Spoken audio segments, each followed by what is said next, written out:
Hello guys, we'll be going over Moa Sauce Cookie and how you can make her be a really good cookie.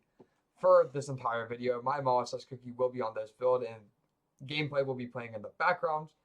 And basically we're going to go over a kit real quick and then I will tell you how to build her while there's gameplay in the background.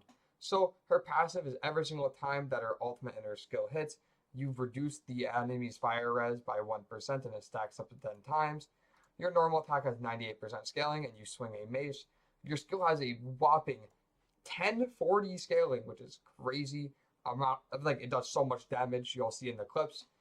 And then her alt hits a lot. This Mala Storm damage is 9 times, and it goes around you and it hits everything around you. She's very solid. Right now, I have her on a kind of fire support build. She is shredding resistance by 3% per stack on this.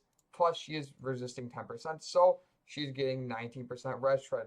We're going to go over her promotions real quick, which increases the number of spice stacks granted by maximum spice. I just assumed it's one extra stack. Then we have the stat increase. Then we have a 40% damage increase to your ultimate damage. And then finally, after doing your skill, your next 4 normal attacks will get an 100% increase to damage. Now, let's cut to the clips and how to build her. It is looking like Mala Sauce is going to be a solid unit for fire support. Now, for artifacts, what would you run on her? In my opinion, Fulfilling Meal is very good, but I feel like it is kind of niche, and I actually prefer running rare artifacts like Newest Formula and Path of Training because they seem to give bigger buffs and you more consistently get the buff. Now, obviously, her best equipment will be the Searing Morning Star and Eyes because it is her signature. If you do not have it, we will talk about what you will do later. Next up for her super epic sets, I would recommend putting her on the Ghost Captain set because she is a debuffer. But other options for your DPS do include the Fire Demon set and the Sugar Feathers set. And if you do not have these set, I will let you know what to put on her.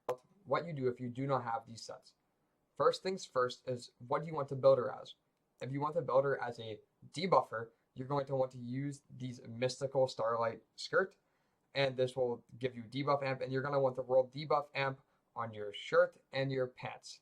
Now, if you're going for a more DPS oriented build, what you're going to want to do is you're going to want to shoot for this ratio that I'm going to put on screen and go for these pieces to help you achieve this ratio. This should be your stat page. Once you are 3 stars, if you are not 3 stars, just lower the attack a bit. First things first, debuff amp, always good. You are a debuffer. It's always a good stat. But for DPS purposes, if you want that, you want elemental attack, then you want a lot of crit, then you want attack percent, and then you can get some defense pen, but I would not recommend it. Also, make sure that you are using your fire scrolls for the Hidden Flame set to give you a 20 elemental attack and 30% elemental damage. And now that the guide is over and we watched this final clip, you will get to see my ginger goat in action. He's amazing. I'm just kidding. My ginger brave's horrible, but like I think he's an underrated character, so